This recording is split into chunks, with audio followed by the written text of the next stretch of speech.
Hello, Dale Beaumont here, host of Get Published TV. This is the only dedicated show on the internet to help you to write, publish, and market your own best-selling book.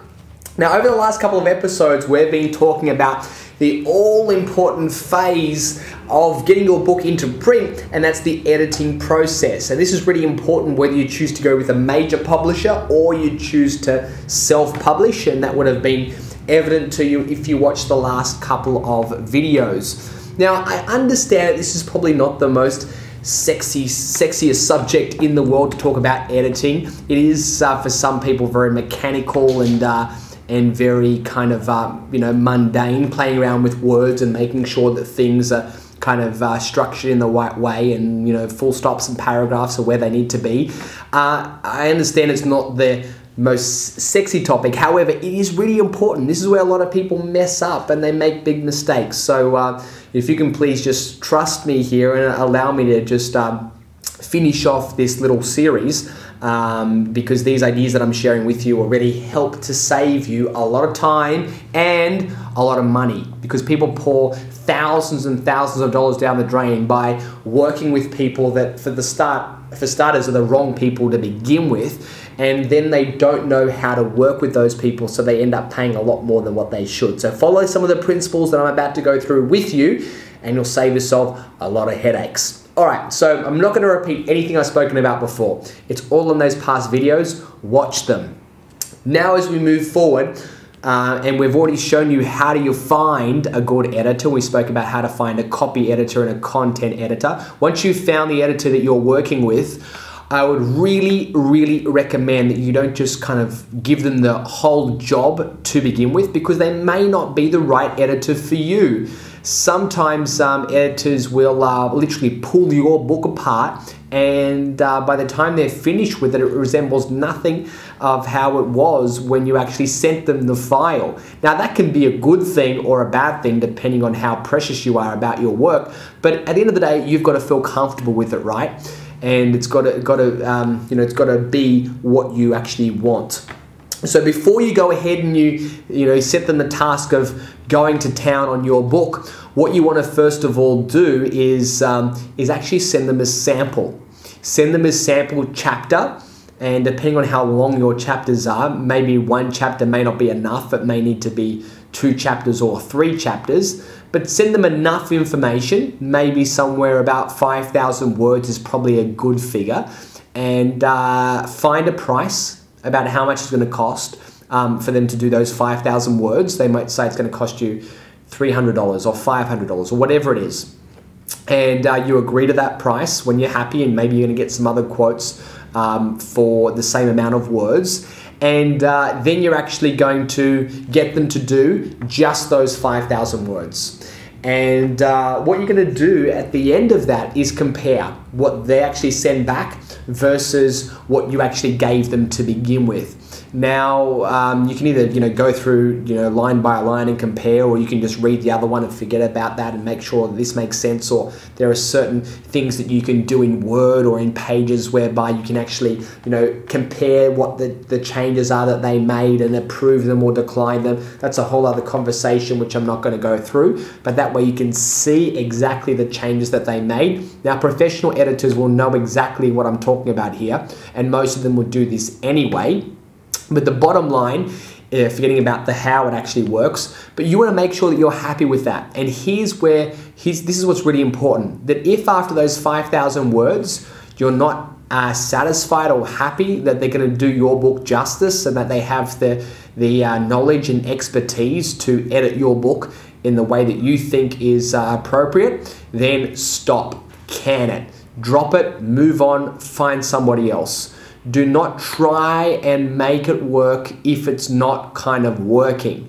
Now, I say that with a bit of caution, because sometimes if you give people a bit of feedback and say, can you do this differently and do that differently, that relationship may work out. But the problem that I see happening is that people don't do a test of 5,000 words. They do the whole thing, which is a big mistake. Or if they do 5,000 words, they get a bit of a feeling that this person, for one, they missed the deadline, and that's important. When you give them those 5,000 words, get them to set a deadline. Now, maybe they're busy and say, look, I can't do it for 2 weeks. That's fine, but get something out of them. Get an actual date. And if they can stick to that deadline, that tells you a lot.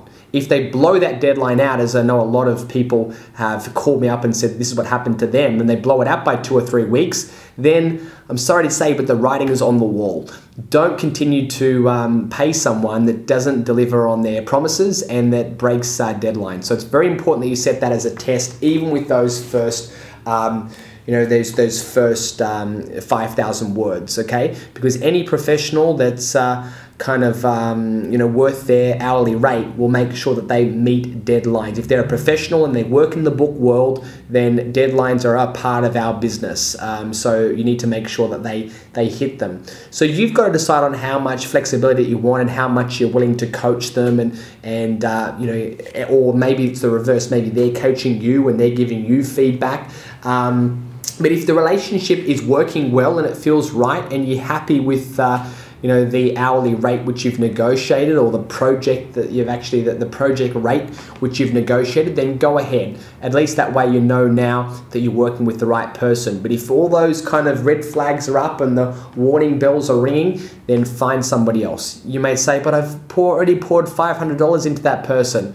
Who cares? You're better off cutting your losses, moving on to someone else, and either giving them the same 5,000 words, which is a good test. Then you can compare, how good the editor was, the new editor versus the last editor, or you can give them the next 5,000 words as you want. It's totally up to you. But the key thing here is to make sure that you test, okay? Very, very important. And if you do find the right editor, and this is another big tip, when you do find the right editor and they are a professional, then follow their advice. Actually listen to them. Don't try to be the almighty, all-knowing author. You're kind of the decision maker and you will decide what goes. If you have that type of attitude, most editors will get pretty annoyed, and they'll probably tell you to go fly a kite. So do not do that. Once you've got a person, I've kind of went through the process in order to find my editor, Simone Tregeagle, who's an amazing person. Once I found that we had a great working relationship and I trusted her and I trusted her judgment, I just said, Simone, you just make whatever decision you feel is right, and 9 times out of 10, I'm always going to support you and back you. If there's something that I'm not quite comfortable with, I'll let you know, but I want you to be empowered to make whatever decisions that you feel is in the book's best interest. And by just giving her that freedom to do her job without me analyzing everything, made her perform much better and made me be able to be a lot more relaxed and a lot more a lot calmer about my work and get a better result, okay?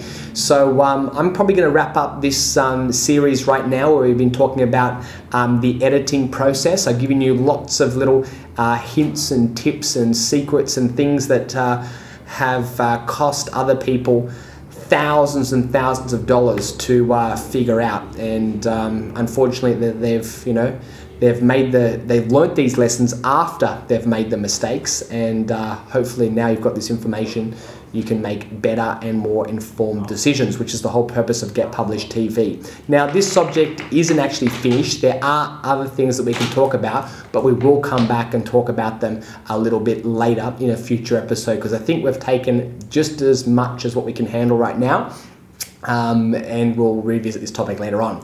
Thanks for tuning in. As always, trust you've got something really, really valuable. Please leave us your comments, and we'll see you again next time on Get Published TV.